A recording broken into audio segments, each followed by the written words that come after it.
Morning! On behalf of our group, allow me to extend a warm welcome to you all.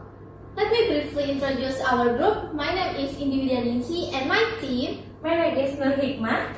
My name is Wafik Aziza. My name is Julia Lestari Putri. And we are a third accounting student at Tribakti School of Business. Today, we are here to talk to you about the bonds payable. The purpose of this presentation is to explain the concept of bonds payable, their characteristics and types, as well as example of bond transaction and journal entries. Our talk is divided into 5 parts. First, we will explain to you about the definition of bonds payable. Second, we will discuss about the characteristic of bonds payable. Third, we will explain the types of bonds payable. Fourth, we will look at the example of bonds payable transaction. And finally, we will end the presentation with summary and conclusion of the material discussed. Before we move on to the next slide, we have an icebreaker to you. So please everyone stand up and let's dance together.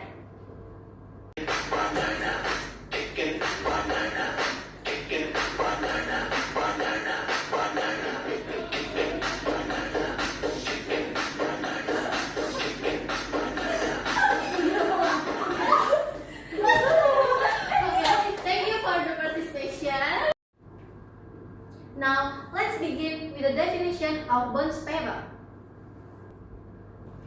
The definition of bonds payable. Bonds payable are long-term debt that arise when a company issues bonds to investors as sort of funding. Bonds are debt securities that contain company promise to repay the par value at maturity, pay bonds interest periodically at a predetermined interview rate. Bonds payable are generally used for long-term financing such as business expansion and investment. And next, there are 5 characteristics of bonds payable. The first, par value, the principal amount of the bonds that will be repaid to investor at maturity.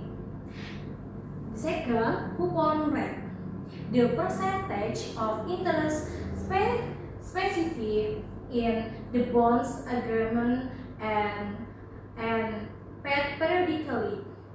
The third, maturity rate, the date on which the bonds expires and the principal amount is repaid.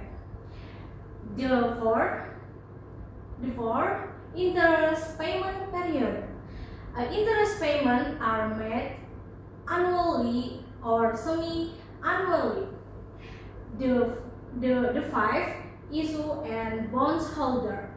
The company as the issuer is obligated to pay the interest and principal, while the investor is entitled to receive this payment. Sorry for interrupting your presentation. I want to ask, what is the relationship between the issuer and the bondholder? That's a good question. I will explain. The issue borrows funds and the bondholder lends money. Is my explanation satisfy you enough? Okay, thanks for your answer. Thank you. Thank you. Now I'll hand over to Indi. If you look at this slide, there are 5 types of bonds payable. First, par bonds. It means that bonds sold at their face value. Second, discount bonds. It means that bonds sold below face value because the bond's interest rate is more lower than the market interest rate.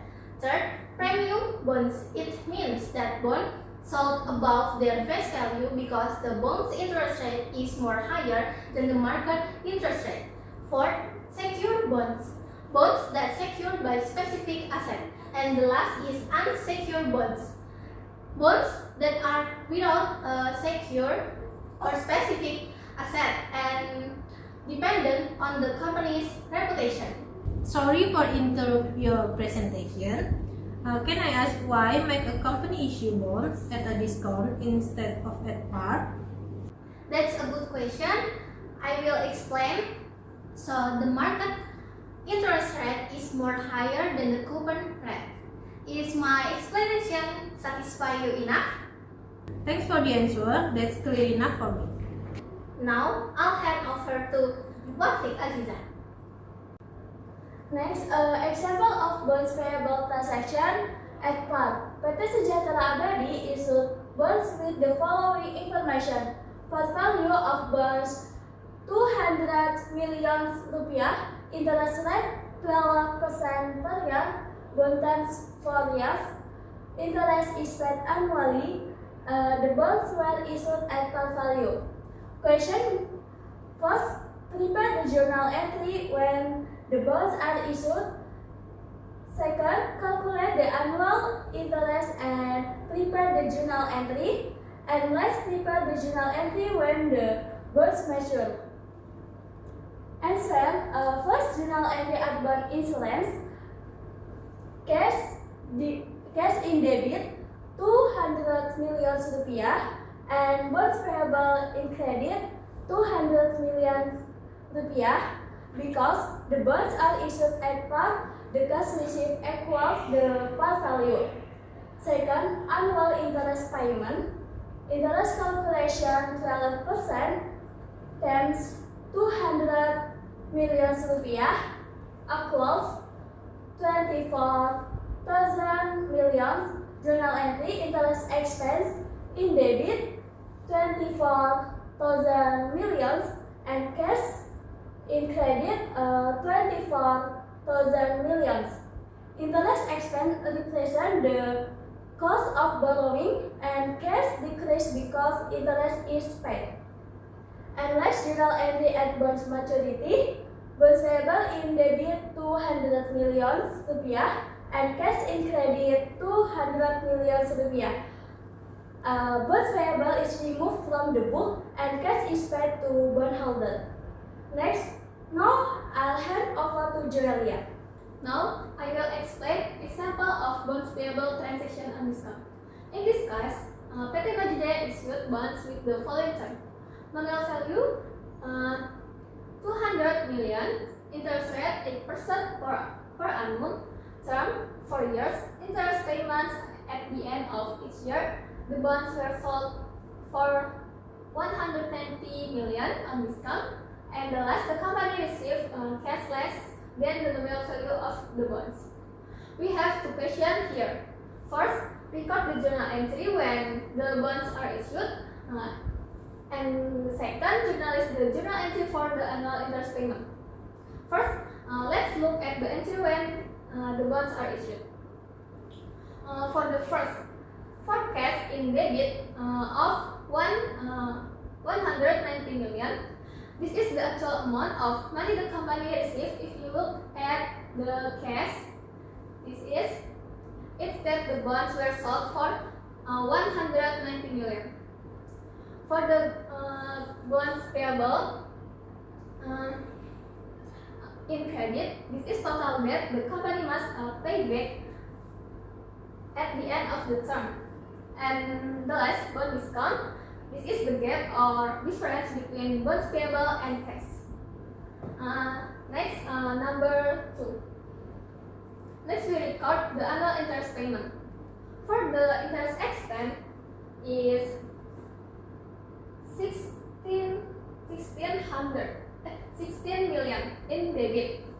From the calculation is 8% times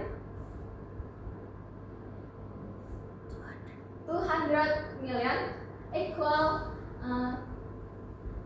16 million. And for the cash in credit, for also 16 million. Next. Now, in conclusion, let me sum up the key points of our discussion. Bonds payable are long-term liabilities arising from the issuance of bonds. Bonds have key characteristics characteristics such as nominal value, interest rate, and maturity date. Bonds payable consists of various types such as par bonds, discount bonds, and premium bonds. Purple journal entries are important to reflect the company's financial condition.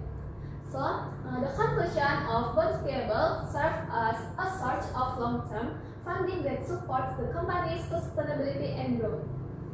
That's all about our presentation. We hope the material we discussed today will be used in the future and can be understood.